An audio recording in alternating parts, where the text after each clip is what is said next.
The other thing is that I am able to tell lies. I am able to cheat. Now, we discussed that in order to be able to meditate, we have to be able to live by the yamas and the niyamas of non-violence, not stealing, not telling lies, not being jealous, sexual moderation. Okay?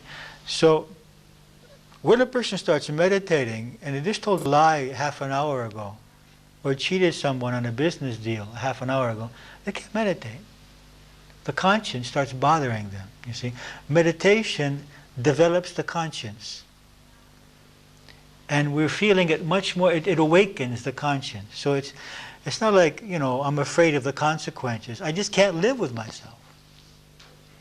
So it's one thing not to be immoral because I'm afraid of God's punishment, or I'm afraid of being caught and punished by society. And it's another thing to do it because I am identifying with the other person, and I realize I would not like the other person to do this to me. And so then we're functioning from what is called dharma. And it's a total other thing when we come into the state of love, that is, since I love the other person, how can I cheat them?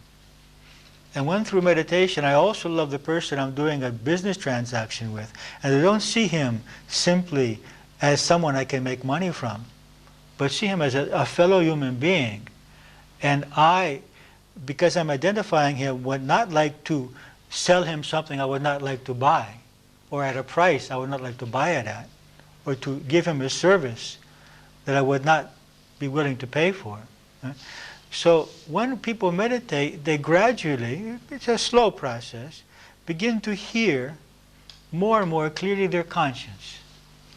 And they become less and less able to ignore their conscience. So when one person is functioning in his family life and professional life and social life in this way, he becomes an energy which gives others the sense of faith and security to do the same. And this inspiration, just as the opposite, the defense mechanisms, begin to spread. Just as my being defensive and cheating you is going to cause you to think in your mind, well, they're all going to cheat me, so I might as well cheat them. And I start functioning with this kind of thought processes. It's exactly what has happened in Greece between the citizen and the government. The government is sure that the citizen is going to cheat on his taxes. And so the government makes these ridiculous rules, and the honest people lose because these rules about supposedly objective amount that they should be making have no reality to what most people are actually making. And so there's no trust either between the citizen or the government. You see? And so as people become truthful, then other people can trust in them, and all of society can function in a much better way. But the lack of trust is one of the basic obstacles to a harmoniously functioning society. And the lack of unity. When one group of society, when each person doesn't trust the rest of society, then this is like, as I said, the cells in my body not cooperating. Another aspect, another problem of society is the lack of love, the lack of unity. The opposite of love is not hate, as we might think. The opposite of love is fear. I lose my love when I fear. I hate when I fear. I can't hate someone I don't fear. So, as meditation is a process in which I begin to come into contact with higher levels of my being, I begin to fear less. And if I have any kind of spiritual experiences which allow me to experience a sense of separateness from the body or the personality, then that becomes a frame of reference in which I begin to feel safe and secure.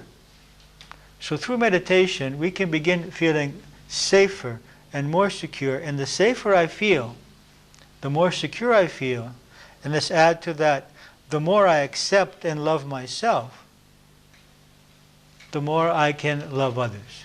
I lose my love for others when I am doubtful of my own self-worth and when I feel insecure. Because basically, we stop loving when we get into a self-protecting mode, when we fear. And what do we fear from the other? That they may in some way intimidate our security, that they may intimidate our self-worth, that they may intimidate our freedom, they may limit us in some way, control us in some way, or that they may become obstacles to the fulfillment of our desires, of our needs, whatever they may be. If someone doesn't in any way intimidate any of those needs, I can love him. Why not? If he starts intimidating those things, and I start to fear that, I'm losing my security, I'm losing my self-worth, I'm losing my freedom, then I close my heart. Now, closing my heart is half of it. Then I may even become aggressive or violent or not loving at all towards the other person. So meditators, those who meditate, gradually with the years, having come into contact with this inner sense of security, this inner sense of self-worth, this inner sense of freedom, will be more able to love those people around them and more able to have understanding for other people's negativity. It becomes much easier to handle negativity. Now, this is a slow process, and I personally believe that it has to be accompanied with a self-knowledge process. And this is why in Harmonic Izui, we ask people first to do the emotional harmony, and then the effective communication, and then the meditation. Because meditation doesn't automatically give you self-knowledge. Perhaps in the long run, after 30, 40, 50 years, it would. But it is possible for people to meditate, and it is possible to study deep philosophy and to be able to teach wonderfully philosophy to all around them, but still be controlled by emotional mechanisms. So it's one thing to have knowledge or wisdom, another thing to have spiritual experiences, and it's another thing for that knowledge and the energy of those spiritual experiences to be able to affect my emotional mechanisms. Often they remain untouched. So this is why we have this multi-pronged approach in Harmonic Izui. Both the emotions and the meditation and the prayer and service to society and the exercises, we believe that all of these are necessary, an integral approach towards growth. So we will have a more loving society if more people would meditate.